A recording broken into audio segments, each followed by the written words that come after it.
Mais um exemplo, pessoal. Agora a gente vai trabalhar com a função f de xy igual a x sobre y. E agora a gente quer determinar domínio, imagem e o conjunto de nível de f de nível c. Certo? Vamos lá. Primeiro, o domínio da função. Aqui já está escrito o conjunto, que seria a solução para a gente. Mas vamos entender. Quando eu olho a regra diz pra gente que a regra F fala que entra um ponto entre o par ordenado xy e a regra faz o quociente da abscissa com a ordenada, da abscissa com a ordenada. Como tem uma divisão aqui, o único problema ocorreria com divisão por zero, que é um tipo de operação que a gente não faz na matemática, é uma operação que está proibida pra gente.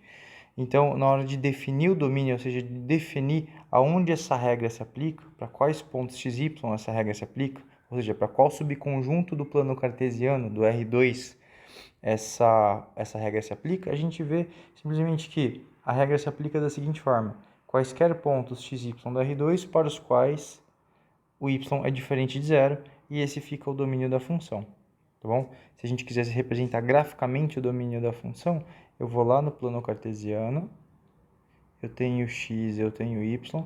Qual que é o domínio? O domínio é um subconjunto desse plano, né? Porque a gente pega pontos x, y, e é onde eu vou calcular a função, num ponto x, y. Eu calculo a função, eu taco a f ali, e a f me devolve um número real, né?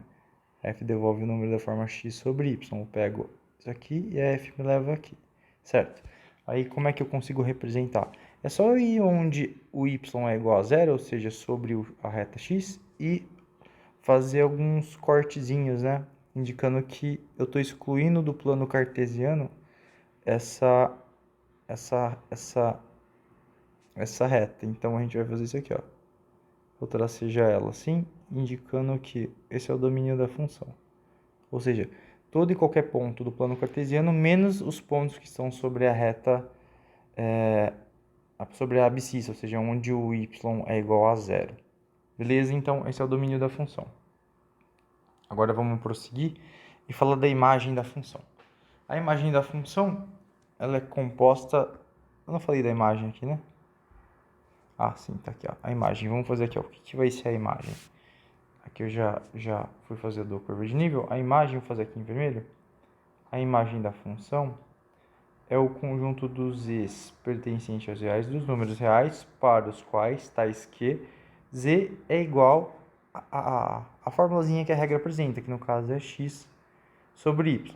Eu quero descrever qual que é o subconjunto dos reais que é devolvido por essa regrinha. Bom, se você toma y igual a 1 na regra, por exemplo, a gente vê que f de x e 1 vai devolver o próprio x. Então, quando x anda pelos reais, eu consigo descrever todos os reais na imagem. Então, portanto, a gente entende que a imagem vai ser todos os reais. Ou seja, qualquer número real que eu pegar, eu consigo um parzinho xy, tal que a função me devolve esse número real. Tá bom? Ou seja, né, a gente pode até pensar assim: toda vez que eu vou lá e pego o número real z, basta eu escolher o ponto z e 1, que eu descobri um ponto correspondente do domínio, que a f me leva nesse cara que eu peguei no contradomínio, e portanto eu tenho a imagem descrita como todos os números reais, certo? Então, resposta final: a imagem da f é o conjunto dos z's pertencentes aos reais, tal que isso acontece para algum ponto xy do domínio da função. E quem que é isso? Todos os reais, tá bom? Agora a gente faz o seguinte: a gente pegando um c pertencente aos reais, a gente vai descrever a curva de nível de f correspondente ao nível c. Então, isso aqui é dado, né, levando em conta as nossas notas de aula, a introdução, a notação é essa, né, o conjunto de nível de f correspondente ao nível c, quer dizer o quê? O conjunto dos pontos do plano, o conjunto dos pontos do domínio, para os quais a gente tem essa igualdade satisfeita, tá bom? Você simplesmente pega a regra e iguala a um c que está na imagem. Aí você vai descobrir o seguinte: fixado esse c, quais são os xy que satisfazem a igualdade? Se a gente dá para representar graficamente, basta eu dar uma ajustada nessa igualdade, né? O que eu fiz foi basicamente isso. eu reescrevi ela, passando o y multiplicando para lá e vindo com o c dividindo. Note que nesse caso o c vai ser diferente de zero, né?